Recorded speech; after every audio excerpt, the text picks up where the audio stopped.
Thank you so much for attending my PowerPoint presentation on how to play Position 5. Hard Support.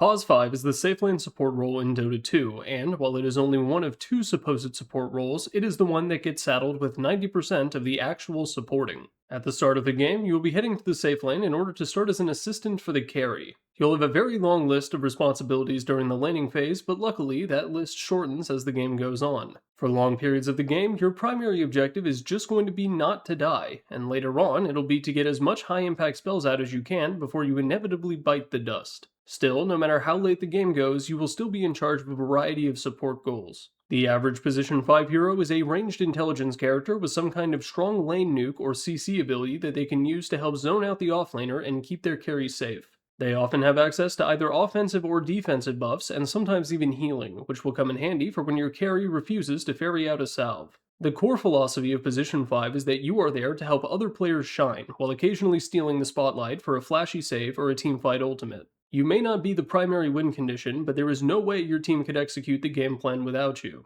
Part of this stems from your ability to glue the team together, which is related to what a lot of Position 5 heroes usually bring to their kit. Designated hard support heroes try to check as many boxes as possible in order to shore up weaknesses in a draft. These range from stuns to heals to team fighting to gank potential to buffs in both directions, and while certain picks like Shadow Shaman and Jakiro can tick a whole bunch of them, no single hero can tick them all. In that same way, the Position 5 pick also paves the path to develop a team's weaknesses. It'll be up to the rest of your squad, especially your Position 4, to fill the gap, which they will never do. While your selection on the draft screen will set the bedrock for your entire team's composition, that isn't the only way that you'll be gluing your team together. From a strategic and an emotional standpoint, the Position 5 is expected to be a stable and competent shot caller throughout pretty much every stage of the game. They'll be in charge of monitoring core macro game mechanics like the Vision game, and will be expected to go along with whatever zany shenanigans their cores want to get up to, even if they're really dumb. It's their job to monitor key gameplay mechanics such as the Vision game, and you'll be expected to go along with whatever zany plan your cores will be up to. Later on, we'll be talking more about how your communication can affect the emotional state of the rest of your team, but for now, just know that many people will stereotype you as the team mom and expect you to act like it. And a major part of becoming your team's mama bear is setting up preemptive defense. We've already talked about the Vision game, but setting up 1 million sentries is not the only sacrifice you'll be expected to make for your team. Position 5s have the lowest farm priority in the entire game, and if you're last hitting something and literally anyone else on your team appears, you'll be expected to give it to them. In fact, there are going to be times where your carry is farming the jungle, and you'll be expected to cast your spells to get a hellbear just a little bit lower. That's right, sometimes your cores will outright expect you to chew their food for them and spit it up into their mouth like a mama bird. And now, with bears and birds off the list, we can talk about how you're also expected to be a tiger mom. Many Position 5s have access to high-impact basic abilities that can change the tide of a fight or a lane with just one press. Most Dota 2 players couldn't tell you how much damage or range one of their spells has when it's set at level 2, but Position 5 players have to know. They're going to have the least farm and the least XP of anyone on their team, and that means that their spells aren't going to be level 4 for quite a good long while. For the vast majority of games, a Position 5 hero is going to have the smallest decision tree of anyone on their team, but they'll still be expected to get pretty much all of their jobs done, and it is a long, long list. We'll be talking more about it later, but for now, we can go over the optimal avatars for any given Position 5 player. The first is an anime girl, much like other positions, but in this case, you want something obscure. Optimally, it's not actually from an anime at all, and it's actually from an untranslated light novel series or a visual novel from the mid-2000s. You say you have it because you're too smart for Itachi, but you secretly want other people to comment on it to try to make a friend. If that doesn't float your boat, you can instead go for something Chinese. Literally anything. Mahjong tiles, mobile game icons, a thick, juicy hongbao, whatever you want. It really doesn't matter as long as it's visibly Chinese. If you want to really commit to the bit, you can even change your username to match. Lastly, you can go for the profile picture of an extremely famous social media celebrity. Today's demonstration has Mr. Beast, but iShowSpeed and Queso are also popular options depending on whether or not you are fat. Now if you're interested in learning how to play Position 5 so you can pretend to be the captain of every single pub match you play, you'll be glad to know that this is mechanically the easiest role.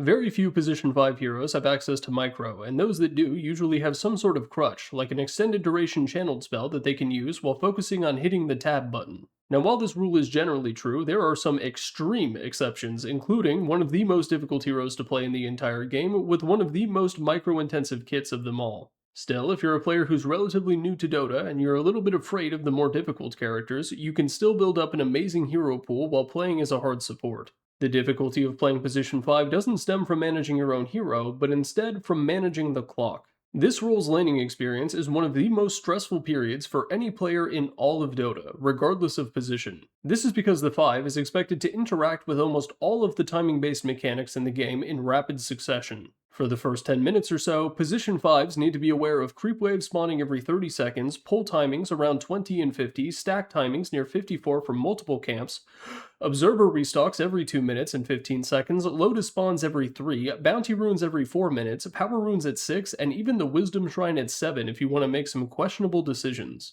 They need to keep all of this in mind while also attempting to interact with the lane as much as possible without feeding and monitoring the regen of every hero in the lane. This shit is not easy, and it justifies why so many hard subs have such amazing early game nukes. With so much pent up stress, they need to release at least some of it on the enemy offlaner. Time management continues to be the most vital skill as the game goes on, but the laning stage can seriously feel like a blur if you're really locked in. If you're already a dedicated Pause 5 player and you're mad that I called your role easy earlier, there. Those are your flowers. The second most important skill is learning how to gather information for your team. The most obvious example of this is with the Vision game, which is the most important job in all of Dota that only gets pinned on a single dude. Keeping observers and sentries on you at all times is just the start, because you'll need a laundry list of clever places to put them. If your team is playing defensively, you'll need to set up a perimeter on your side of the river in order to catch enemy gank attempts, but even that won't always catch a smoke, which you will occasionally have to sacrifice your body in order to keep your carry safe from. Meanwhile, if your team is playing aggro, you'll want to put them across the river to monitor enemy movements through the jungle and between lanes. Even the smallest glimpse of an enemy carry farming could lead to a butterfly effect gank that eventually wins the game. No one will give you any credit for it, but if you actually wanted recognition for making a game-winning play, you would have queued up to play offlane instead. As any seasoned Pause 5 player will know, the Vision game is actually Dota's most intense form of PvP, which is where dewarding comes into play. With the enemy's vision as their town hall and sentries as your hog riders, you will sally forth into the fog of war, and you're either coming back with 165 more gold or inside of a body bag. Of course, wards are not the only way to get an eye on the enemy team. Since you have the lowest farm priority, you'll often be expected to lead the party during a smoke gank, with the understanding that if you walk upstairs into 5 heroes, they're gonna pass you away. You can then spend the entirety of your respawn timer wondering why that isn't the offlaner's job. Real shit, since you're generally the least valuable target, there is some justification to just waddling around and seeing if you can find enemy heroes in weird spots. Bonus points if you find an anti-mage and continue to walk toward him as a bluff that your team is right behind you. If he blinks away, you have officially achieved a big dog status. Speaking of your frail little bitch body, the vast majority of hard support heroes have the durability of socks made in Vietnam and the staying power of an AI startup, which means you're going to die. This is actually one of the easier parts of Pause 5 to make peace with, but it shouldn't be used as a justification to end every game with a double-digit number of deaths. Since you're not farming and most of your teamfight contributions will be reactive, you can spend a good chunk of your time just waiting in the trees for something to happen. Positioning is vital for a Pause 5, and it only becomes more important when the enemy team has strong burst potential from heroes like Ursa or Templar Assassin. Exacerbating this problem is that many hard subs are kill on sight, and those aforementioned heroes will gladly pop blink if it means a teamfight that doesn't involve your ultimate. When playing as Oracle, Witch Doctor, Lich, or something like that, you'll need to spend a good chunk of the game walking the tightrope between just close enough to be useful and just far enough to remain alive. The optimal distance varies wildly depending on the matchups, but always err on the side of caution. A death every now and again is acceptable. Going 2-19, even in a 1 game, is not. If you get a scoreline like that, it means that you're not learning, and if your brain really is that smooth, you should have asked to swap roles with the Pause 4. If you'd like to support the channel on a more personal basis, I have my Patreon linked in the description. In honor of all the new people who have signed up during this series, I've decided that this month's bonus video will be a guide to Position 6. It should be out in a week or so, but if you're watching this from the future, it's probably already available. Sign up now to check it out, and if you're already a patron, thank you very much for your continued support. Position 5 is often stereotyped as a role for intellectuals, which means you should have absolutely zero issues with learning new mental skills, right? The first one of these is going to be learning how to mask the pain. As a Position 5, you are the most vulnerable member of your team, and if someone on the enemy squad decides to kill you, very few of your teammates are going to sacrifice anything in order to save you. You're just sort of expected to eat shit, which can make your job as the beating heart of your team's emotional core a little bit more difficult. Still, no matter how rough the game is going, it is extremely important for you to keep an eye on your own temper. You are the Dota equivalent of the cool wine ant at Thanksgiving. You are the canary 200 feet underground in the coal mine. You are a flight attendant on an intercontinental. If you start crashing out, everyone else on the team will know that something has gone horribly wrong, and they will begin to panic. The emotional failure cascade that can result from a position 5 player getting angry at everyone is almost terminable, on par with that of someone on your team intentionally feeding. There's always going to be a little bit more sympathy for anyone else on your team choosing to crash out or cut off all communications, but you, as the position 5, have a little bit more responsibility than that. It doesn't mean that you can't feel frustration, it just means that you're not allowed to let anyone else on the team know about it. There's a reason why position 5 players in the pro scene are always old as shit. It's because they're finally finished processing all of the social trauma they endured as a teenager. If you're still working through those, playing as a mid or carry might be a little easier. Now, going hand in hand with this is the fact that as a position 5, you will always be expected to pick your hero blind in the very first phase of a draft. Sometimes this can be frustrating, but my biggest piece of encouragement is to realize that getting to first pick your hero every match is actually kind of a privilege. As long as your hero at least looks like a position 5, no one can ever really be upset about what you did in the draft. Everyone on your team will have an idea of what they're getting themselves into, especially the carry, who will know well in advance who they're going to be spending the laning phase with. It also means that if there's a particular hard support hero that you want to spam, you have a really good chance of getting to play them pretty much every game. One-tricking isn't really a thing in Dota, but if you're a dedicated Pause 5 main, you can get pretty darn close to it. And lastly, while your spells are quite powerful, you're going to need to set your team up for success through voice chat. Whenever someone on your team does something cool, like your mid laner gets a solo kill or your offlane turns a gank around, you have to immediately open your mic and be the first to say, "Well played."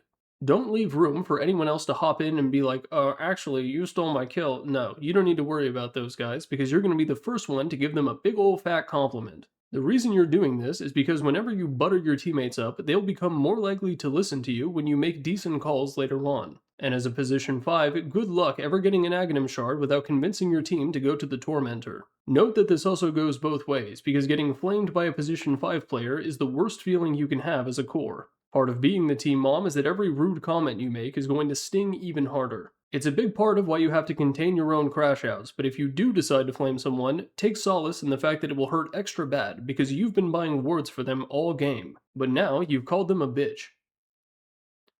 Now, if you'd like to take advantage of that first pick privilege in order to spam one hero over and over again until you remember to stack the small camp at 2 minutes, here are a few heroes to get started. The first is one who remains very near and dear to my heart, which is Crystal Maiden. She's a very aggressive Pause 5, and both her Q and W can help set up kills in the lane or just zone away the offlaner. Her E also gives a constant trickle of mana regeneration to all of your allied heroes on the map as long as you remain alive, which is actually more difficult than it sounds. She's one of the squishiest heroes in the entire game, has no inherent defensive abilities beyond using her own nukes in order to run away, and she has very low movement speed. If you're trying to work on your positioning, she will make you very aware of every single mistake that you ever make. On the plus side, she also has a ton of amazing cosmetics, and she's definitely a Pause 5 who can scale with your wallet. Now, turning the enemy offlaner into 90-10 lean ground beef is fun and all, but if you want a hero that can do that while also bringing some defense to the table, consider Dazzle. Poison Touch is an amazing zoning tool that you can refresh the duration of by right-clicking them, and you also have Shallow Grave. This ability, when applied to an ally, and often yourself, will prevent you from going below 1 HP, basically guaranteeing your survival for a few seconds at a time. In the right circumstances, a good Shallow Grave can completely turn the tide of a teamfight and can snatch victory from the jaws of defeat. Your ultimate, Nothal Projection, lets you get away with extremely conservative positioning, and you have a heal that will occasionally steal a last hit or two from your lane partner. But let's say you want to play a position 5 who's good at dealing damage, but even better at taking it. If that's the case, then Ogre Magi might just be the hero for you, especially because he's a position 5 where you can buy a Hand of Midas. His ultimate, which is a passive, allows him to recast his spells automatically with no intervention from the player. He's almost entirely built around this sort of luck mechanic, and he's very satisfying to play, especially when you wind up stunning the enemy carry 4 times in a row. But let's say you're more of a fan of dedicated healers like the Medic from TF2 or Mercy from Overwatch. Then you may find it funny that Dota's equivalent to that kind of character is actually considered one of the harder supports to play. Io, often called Wisp, tethers to one of his teammates and constantly supplies them with regen with occasional bursts of either offensive or defensive stats. Your ultimate will allow you to teleport both yourself and a partner anywhere on the map, which can include the enemy fountain if your carry decides to get a little bit too uppity. He's a bit of an ambitious choice for a starting position 5 player, but if you want to learn pretty much every skill as quickly as you can, he's a pretty good choice. Except for vision for some reason, because IO players never buy wards. If your teammates get mad because the map is completely blacked out, just let them know I said it was okay. I wrote a little bit about the strange difficulty that comes with playing as a position 5. Feel free to read it if you like. And lastly, if you felt an inner fascination with BDSM slowly bubbling up to the surface over the course of this PowerPoint presentation, here are a few more tips and tricks to help you get started as a hard support. Step 1 is leave the initiating to the initiators. I know it sounds silly, but it's very common for position 5s to get a little too hot to trot and wind up wandering into the middle of a team fight in an attempt to land a decent ulti.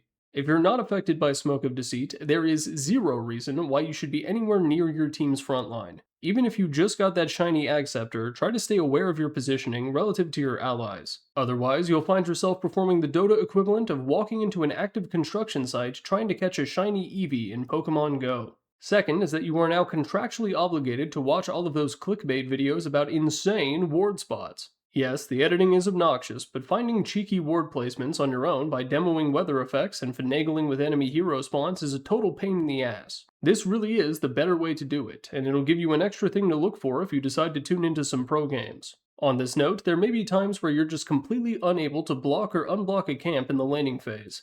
If so, make a mental note of it and download the replay after the match to see what was really going on. If whatever they did worked on you, it'll probably work on 90% of everyone else in your bracket. Slowly build up a catalog of silly wards, but remember that there's always a time and place to plonk one down in the most obvious spot ever and dare the enemy team to do something about it.